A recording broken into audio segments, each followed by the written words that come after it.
जो एनकाउंटर बीते दिनों यूपी पुलिस ने किए हैं उनमें 60% से ज्यादा दलित, पिछड़े और अल्पसंख्यक हैं। 40% ही अन्य जातियों से वास्ता रखते हैं। एक चीज और जोड़ देता मंत्री जी, अखिलेश जी ने बोला है कि मठाधीश और माफिया में कोई फर्क नहीं होता है। देखिए, अगर हम सुल्तानपुर घटना की बात करें तो हमारा सवाल अखिलेश जी से कि है क्या मंगेश सुल्तानपुर की घटना में इन्वॉल्व है कि नहीं, पहला सवाल। दूसरा सवाल, जो वो आरोप लगा रहे हैं उनकी सरकार में, मैं मुकेश राजभर आजमगढ़ का रहने वाला, जब उनकी सरकार थी तो उसका इनकाउंटर हुआ। मैंने जब उनसे कहा कि ये इनकाउंटर फर्जी है तो मैं खुद उनसे मिला था, उस समय सीएम थे, मैं आके उस घटना को लेके हम एक टीम मिले थे। मिलने के बाद उनसे जब मैंने कहा, उन्होंने कहा कि नहीं, हमारी जो पुलिस टीम है उन्होंने जांच की है, जांच में पाया गया कि वो अपराधी है और 25,000 का इनामी था, इस नाते उसका इनकाउंटर हुआ। राजभर मारा जाएगा, मुसलमान मारा जाएगा, ब्राह्मण मारा जाएगा, राजपूत मारा जाएगा, तो उस पर तो इनकी जबान नहीं खुलेगी। लेकिन आज ये जातिवाद करने के लिए ये यादव पर तो बहुत बोल रहे हैं, लेकिन जब 67 मुसलमान मारा गया इनकाउंटर में अपराधी, तो उस पर ये क्यों नहीं बोल रहे हैं? 20 ब्राह्मण मारा गया तो क्यों नहीं बोल रहे हैं?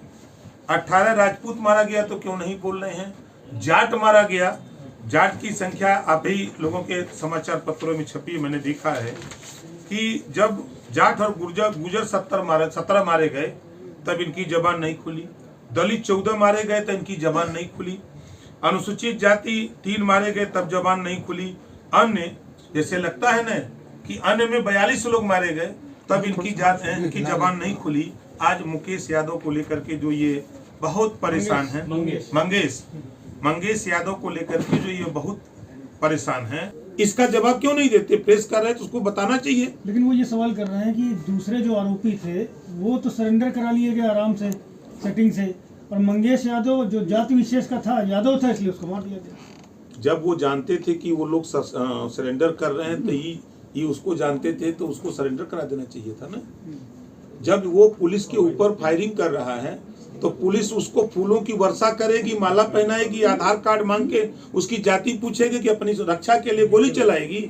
पुलिस गोली चलाए, उसमें कौन मरता है? आपने देखा होगा, कभी पुलिस भी मरती है, पुलिस की भी डेथ होती है और अपराधी भी मारा जाता है। तो पुलिस अपने आत्मरक्षार्थ में गोली चलाई, मरा, तो उसमें अगर ये हाय तौबा मचा रहे हैं तो हम तो बार बार कहते हैं कि जब ये मुसलमान मरता है, जाट मरता है, दलित मरता है, अति पिछड़ा मरता है तो इनकी जबान नहीं खुलती है। क्यों ऐसा करते हैं? आज जो जातिवाद का जहर ये बोल रहे हैं कि जाति को मारा जा रहा है, उनकी जाति को, दूसरी जाति को मारा, जब अपराधी मारा जाता है तो ये क्यों नहीं बोल रहे हैं? क्या कारण है? लेकिन एक बात उन्होंने ये भी कही ना कि जब यहाँ पे पानी वाली घटना गोमती नगर में हुई तो उसमें 15 लोगों के लिए सौंपी गई, लेकिन सिर्फ मुख्यमंत्री की तरफ से सिर्फ 2 नाम दिए गए, एक मुस्लिम का, यादव का। देखिए, जब शुरुआत होती है तो जो पहला और दूसरा मुजरिम होता, अपराधी होता है, उसके नाम लिए जाते हैं, पूरे नहीं पढ़े जाते हैं। अगर मुख्यमंत्री ने कहा है तो उसकी सूची ले लें, जो 15 है पढ़ लें खुद, उसको पढ़ करके देख लें, उनको समझ में आ जाएगा कि क्या है। आज हम तो यही कहते हैं कि पहले से ही जातिवाद, अपराध और भ्रष्टाचार का पर्याय समाजवादी पार्टी अब कांग्रेस जैसी अलगाववादी तत्वों की राह पर चल रही है। आपने देखा होगा वो बटला हाउस एनकाउंटर, सोनिया जी ने रोया था। आज वही जो है उनके साथ रह करके रोने का हाय तौबा मचा रहे समाजवादी पार्टी। आप देख रहे हैं मऊ के गैंगस्टर की मौत पर फातिया पड़ने वाले सुल्तानपुर लिटरों पर मातम मना रहे हैं कि क्या तमाशा मचा रहे हैं लोग। आज उठा के अगर आप देखेंगे तो समाजवाद की बात करने वाले लोग, अखिलेश यादव जी अब चोर और लुटेरों की तस्वीर में अपने लोगों को तलाश रहे हैं। क्या साबित करना चाहते हैं?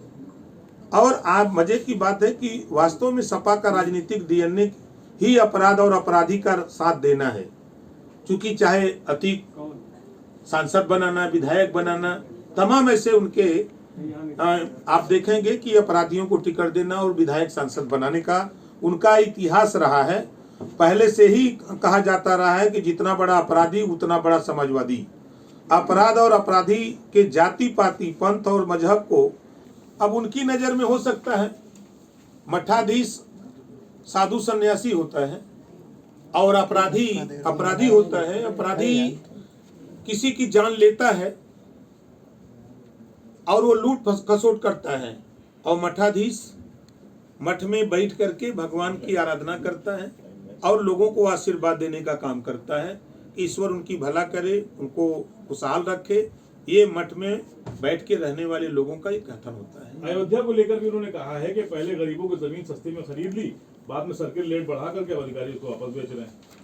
नहीं, अयोध्या की अगर चर्चा वो कर रहे हैं तो एक चर्चा ये क्यों नहीं करते कि अयोध्या में जो बलात्कार हुआ वो किस पार्टी ने किया?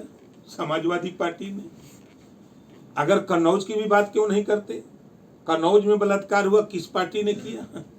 अगर मऊ में, इसकी भी चर्चा करनी चाहिए था कि मऊ में बलात्कार हुआ किस पार्टी ने किया, इसकी भी चर्चा उनको करनी चाहिए थी। लेकिन इसको तो आप लोगों के सामने बोले नहीं होंगे, हैं?